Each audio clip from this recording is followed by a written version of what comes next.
men tend to forget that women typically are emotionally wired or more emotionally wired. Yeah. And so what happens is when she comes to you and expresses a concern, if that concern does not line up in your head logically, men tend to dismiss it. Okay. Facts. And they don't consider how she's feeling. And I want men to understand, you have to learn that we have to accept men and women are different. We are just built differently, and in understanding our differences, we can create more harmony with each other. When that woman says to you, this is how I feel, it's not about your logic at that point, bro. It's about how she feels. That's why I really do think that women should not run societies. Yeah? Why? Because Return our rights, baby. because you want to effeminize men. Yeah. And you think feminine men are gonna listen. China and Russia are still around. Yeah, a bunch of feminine men running around ain't gonna be good for society, because when it's wartime, you're gonna have a bunch of pussies running around saying, "Oh my God, baby, could you go out and do the war?" No, like what the hell? You need masculine men for an actual reason. And I think when women are in charge, they use their emotions more so than they use their logic, and so they ask men to be like them. Which is why when a women generally come to men to have a conversation and say, "Oh my God, babe, do you know what happened at work today?" And the man's just like. Because you should talk to your women friends like that. I get it, right? But men do not operate the same way you operate. For the sake of today's video, we're going to go over a short story, The Ballad of Clark Kent. So this is how it works. Okay, Superman was fighting crime in Elan when he was first introduced to Louise Lane. He can stop locomotives with his bare hands, leap tall buildings in a single bounce, and fly. Later, he met Louise, and because he is Superman, he swept her off her feet, rocked her world in the sack, and fell hopelessly in love with her. Louise begins to feel that her relationship with Superman lacks something after a year of this whirlwind. For what reason does he constantly put himself in danger pursuing criminals? When did he feel the need to constantly prove his manliness? Is there any danger to his sense of self-importance?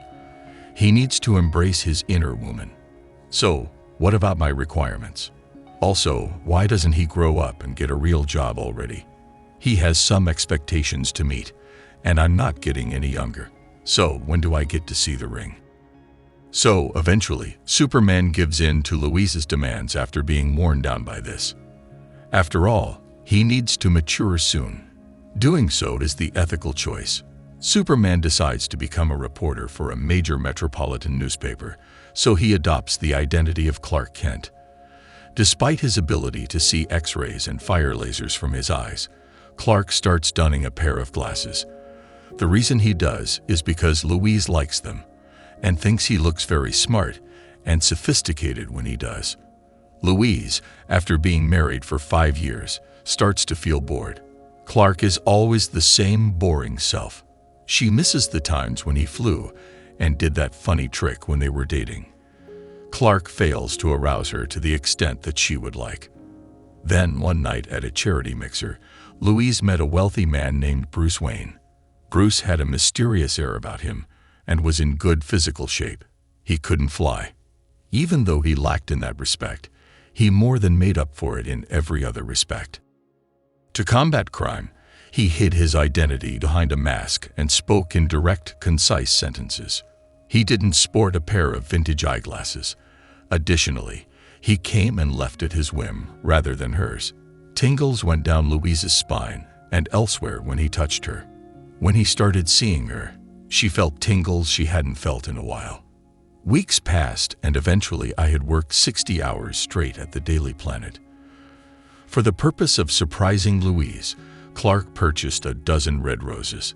Poor Clark was the one who opened the door to the apartment and found Bruce Wayne bending Louise over the kitchen table. Clark was rendered speechless and began to sob. Bruce turned away from the strained couple. Since Clark's sensitivity was displayed through his tears, he had grown accustomed to them. Finally, when Clark asked Louise what she saw in Batman, she replied, "Well, I couldn't help myself. Batman is a superhero." That's from The Ballad of Clark, which is somewhat relevant to our discussion at hand. Often, males will complain, "I lost the frame," or "How do I get the frame back?" or recall that we used to have hot sex when we were single, or that I was so much more alpha in their younger, more carefree years. Whether or not they were, the assumption is that they were. And what actually occurs is that the guy she fell in love with and wanted to bang eventually becomes the person he believes she expects him to be. He imagines she is waiting for him to wash the dishes, act more empathetically toward her, or even break down in tears.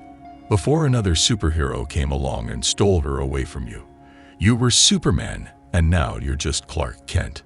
Keep in mind the differences between the natures of men and women. In order to recognize and reject BS when it's presented, you must have your red pill lens finely tuned. That's all for today, guys. If you found value in this video, don't forget to smash the like and subscribe button to get more dope content like this every day. Till next time.